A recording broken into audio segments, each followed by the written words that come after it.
Hello everybody, I'm Gian Volpicelli from Wired UK, and this is a panel discussion of what just happened, which is quite a feat, I think, to upstage the talk we just witnessed. I think that we should probably try to dissect what Edward has been talking about. One of the main takeaway... A bit more slowly. Slowly, yeah. One of the main... Hear the sounds you say. Yeah, okay.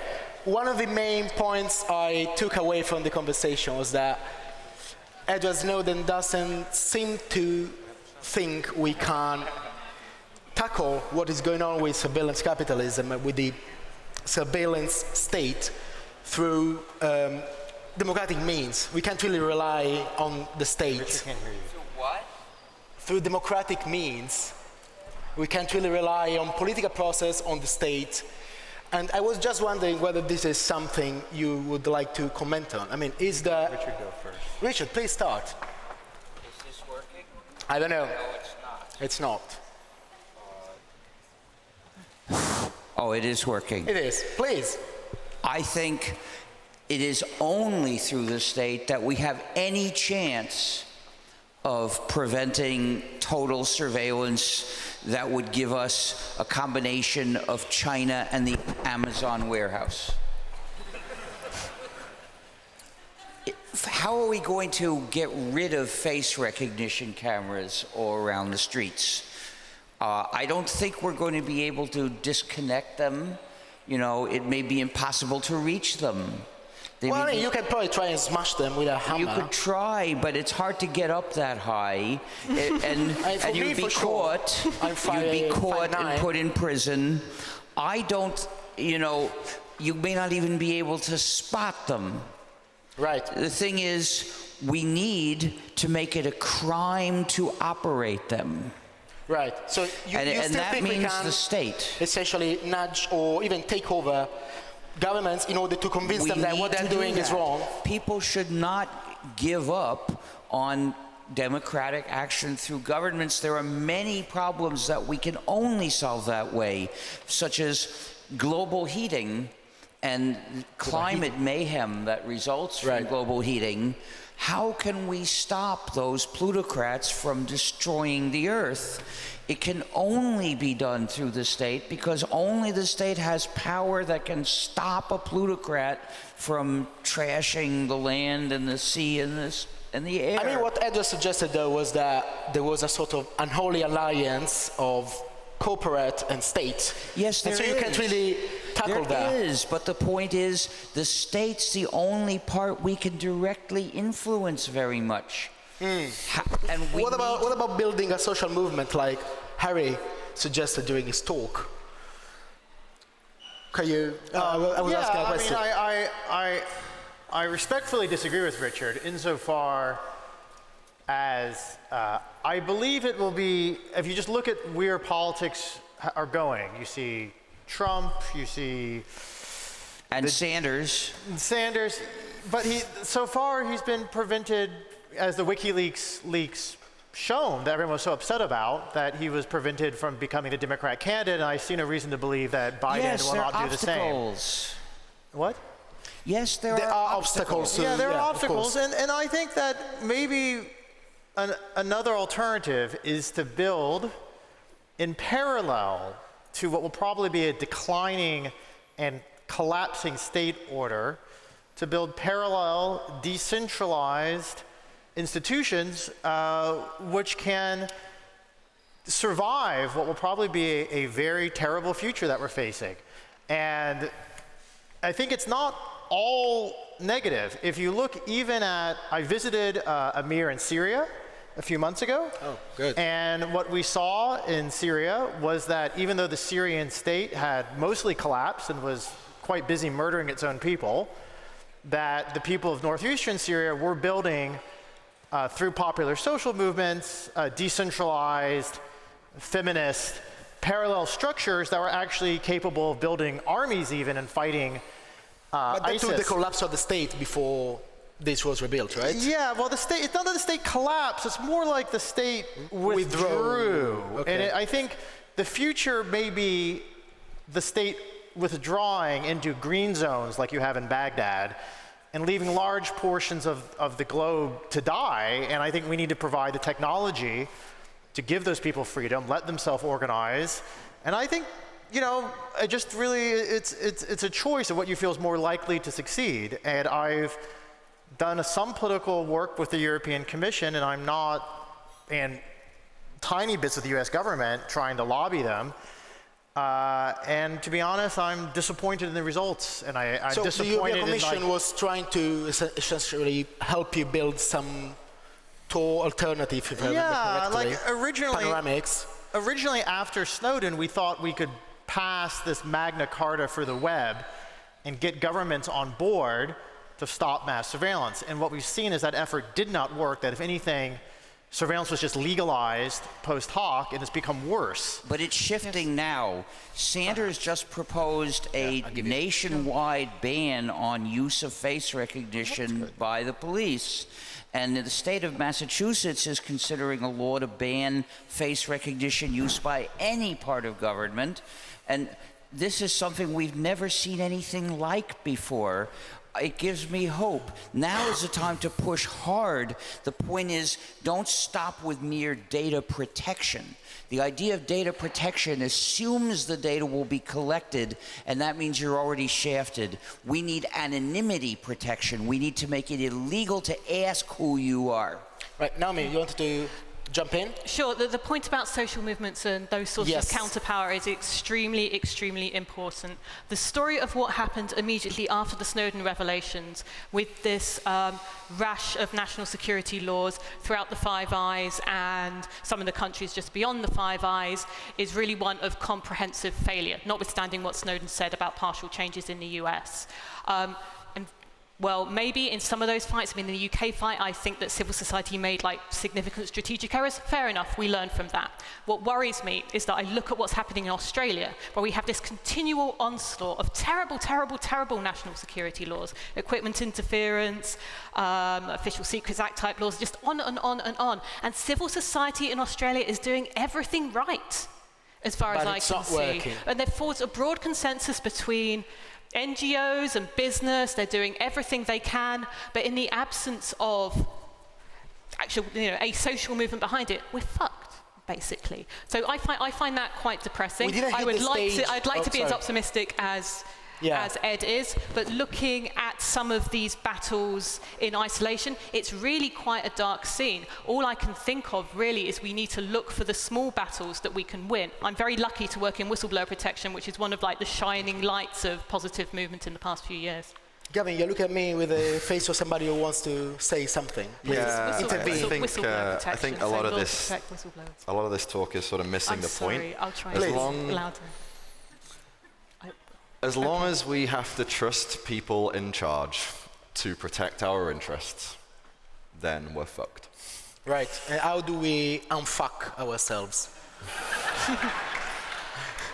We have to fight back with technology. That's what it comes down to. We have to empower ourselves directly. You sort of outlined a worrying scenario when some technologies could actually be treated as weapons and be criminalized. And how do you evade that? How do you dodge the bullet there? Well, I would hope that this, that we change the playing field sufficiently before governments around the world decide to make software illegal. Right. And that's, again, through a social movement, a sort of public awareness. As we've seen, software can facilitate social change,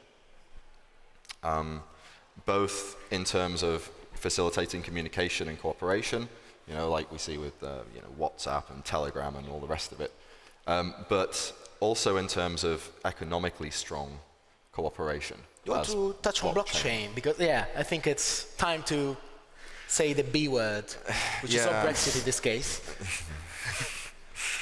I think that, we really do need to build the tools that will allow us to, as Harry sort of said, start building parallel power structures, because working within the current power structures is not really having much of an effect. And the reason it hasn't very much of an effect is pretty simple. Democracy was created by the organism, which is, society, basically as an ablative coating.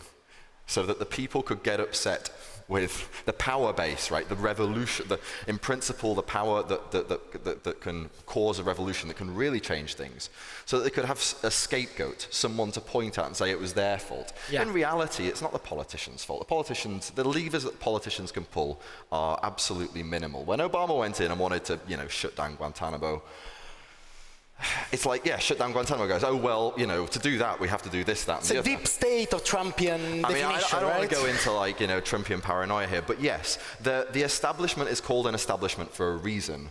It's there and it stays there long term, and switching out a politician here and there isn't going to change it. There's no way to take over that order. Well, Trump's doing his very best, and he's still only having limited I meant success. from a sort of good place, not from a Trumpian place.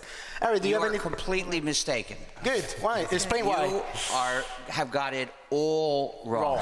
Great. It's true that the U.S. has not had democracy since the 1990s. So democracy is not working because we don't have it anymore. Public opinion has very little influence. But when I was young, we passed laws that made major changes in the U.S., laws that businesses didn't like one bit, like the Clean Air Act, the Clean Water Act, the Endangered Species Act, the Americans with Disabilities Act, because we had democracy then. What has changed? Well, the businesses have got more political power. That's plutocracy. That's what we have now. But don't dismiss democracy as a possibility just because we have failed to keep it going. Are you seeing any movement that seems promising to you right now? Yes, I do. Apart from Sanders. Well, Sanders and Warren together, they're part of the progressive movement, which is demanding democracy. A lot of Americans who are determined to fight. Now, Obama was the slave of the plutocrats. I didn't vote for him even once. It was obvious he was too right-wing, so I wasn't surprised he didn't do much good. But those things can be done if we had politicians who really wanted to do them, and we may be able to get them, and there's no substitute. There is nothing we can do to get around the harm that bad laws can do to us, as the con man is demonstrating right now. Let me stop you. I just have a question that I didn't ask you earlier, Harry, but you mentioned that initially government seems to be on board with the idea of sort of tackling the problems raised by the Snowden revelations, like with the Panoramics project, other similar projects. What happened there? Yeah, so I think it's very interesting to look at how Europe reacted to Snowden revelations. So they were fairly angry. Obviously, the thing which is really hilarious, which most people don't know, I agree with Richard 100%. Data protection, it's a good idea on paper, sounds good. But in implementation as a law, it's terribly flawed. It's terribly flawed in two different ways, so we can't rely on it. The first way it's flawed is that it demands centralized data controllers who are essentially, there's some human rights justification for them that I can ask them that maybe they could delete my data because I have the right to be forgotten, which sounds great. As someone who's been running a court case or two around this for years, basically it doesn't work in practice, and the real reason they have data controllers is so that the European agencies who don't have quite the surveillance capabilities of the NSA can just have someone to talk to get the data prepackaged for them. They don't have an AT&T, like Orange and Telefonica and Telecom Italia are disasters. That being said, Europe originally was envisioning that they would build an alternative human rights protecting internet. That would somehow kind of be an alternative to the American model, and unfortunately, what you saw is that they made a mistake by relying again on the large telcos to pull this off. And I think when things got serious after Snowden, we were very happy that they handed us some funds to build mixed networking-based solutions. Right. David Chaum was an advisor. That's where a lot of the NIM technology stuff comes from. But the fact of the matter is, the problem with government support is even if there are sympathetic people who want to fund good technology, there will always be defeated by lobbyists, particularly from Silicon Valley, or at least that's what I've seen, and that we may get some funding, but we don't get— Are they so influential in the EU? Yes, they are. And we don't get sustainable funding, the kind of funding to build big world-changing infrastructure, and I actually think blockchain technology is the space where I'm seeing the kinds of both the combination of both the ethics of free software and the funding base of tokenization, which I think have hampered a lot of our earlier efforts, including efforts by the European Commission. Right. I just want to backtrack slightly and ask Naomi about how actually the EU itself reacted to this Snowden revelation in terms of whistleblowing protection. Oh, sure. So, I mean, there's been, like I said, whistleblowing protection is like the bright shining light of what's been going on over the past few years. I mean, if you're an easily depressed person, like honestly, look, just work in whistleblower protection. There's a sort of onward movement, notwithstanding some horrible court cases that are going on at the moment, which we can be optimistic about. So after Chelsea Manning's revelations and after Snowden's revelations, there's been a series of sort of standard-setting documents and some resolutions of the Council of Europe, different European institutions, recognizing that whistleblowers are important.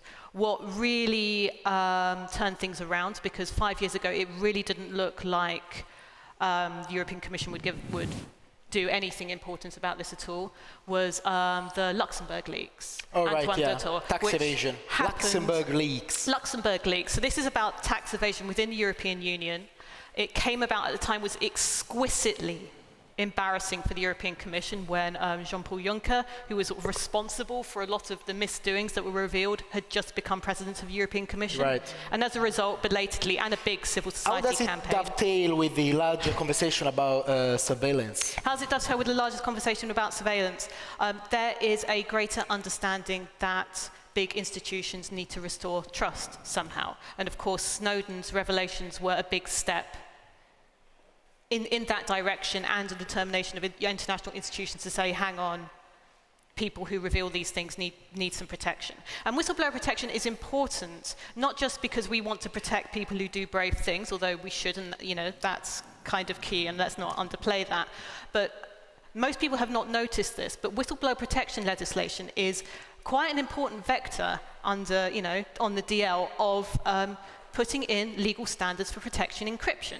In Italy, it is now mandatory for companies to put in anonymous reporting channels. We didn't quite manage to do this with the EU directive. We tried, but look, we're now in the stage where we're about to have we've got 2 years to transpose this EU directive across 28 member states. I'm including the UK on that because I don't want to have that argument now. But and in those countries, including in this country where there's no whistleblower protection law at all at the moment, so it's going to be a big battle, we should be fighting to have. The European directive means that companies have to have whistleblower reporting channels. Those channels should allow anonymous reporting. Actually, they should have to have anonymous reporting, and that's a way we can protect encryption through law. Right. Gavin, Edward Snowden, issued a sort of veiled, quite explicit indictment of the state of blockchain today regarding privacy and anonymity. Do you want to weigh in on that? What do you think? What did you think of his criticism? I think there's certainly a point that most blockchains are pseudonymous. That if you do deep analysis of transaction flows, you can probably pull out a lot of data. You can certainly pull out a lot of metadata. I think it was a very important point that he made, where we have to be when we construct these transaction processing machines, we really need to ensure that the semantics are what they should be. So his point was pretty clear. Right. When you go to the gas station to try and buy water, you're not the point of purchasing water is not validated by you explaining who you are. It is validated by you having something in exchange for it that is reasonable. There is a deal, and we have to be very, very clear about what the deals are in society. That's something that, especially the social contract, is something that the powers that be, the establishment, the corporations, the government, all try and kind of keep fairly vague, because they're the ones that basically get to call the rules. Right. When you're small, they're big. The default lies with them. And as long as the sort of assumed deal is basically undefined, or at least allows room for maneuver, then they're probably going to be the ones on the better end of the deal. And if they want to change the deal, as Sweden is sort of doing with, it's no longer that you have to have something that is a reasonable means of exchange, you give it over, you get your water, but rather you prove who you are, and they go to your account, whoever they are, go to your account, reduce your balance, they tick it all off, yes, you have an account, you're not someone that we're interested in, okay, go on your way, fellow citizen, me a citizen, and take your water with you. The deal has changed. Right. And the reason it can change is because we as people don't really pay all that much attention to what the deals are in our lives. And what cryptocurrency, what trust-free, trust-reducing, trust-minimizing software that we are trying to create does is it codifies these deals. So firstly, if you care, you can look at the code and work out what the deal is. And secondly, once it's there, it can't change, or at least if it does change, you know that it's changed. And I think that's pretty crucial. Right. Harry, anything to add? We the people may not be looking at the details, but Richard Stallman looking at the details. Some of the details. By the way, we forgot to say something important. Please. 3 cheers for Edward Snowden. Hip, hip, Hooray! hip, hip, Hooray! hip, hip. Hooray! You're out Please of time. do this So it's every good. chance you get. It's not enough just to applaud him when you hear him speak. Do this at meetings whenever his name comes up, whenever you can. We have to show public appreciation for our heroes, especially when our enemies are trying to demonize them. That's a magnificent conclusion. Wonderful. I think we are done, aren't we? I see a 000 there. I think. So I think it's over. I guess Well, it was. very good conclusion. Thank you, Okay, Richard. That's it. That's it.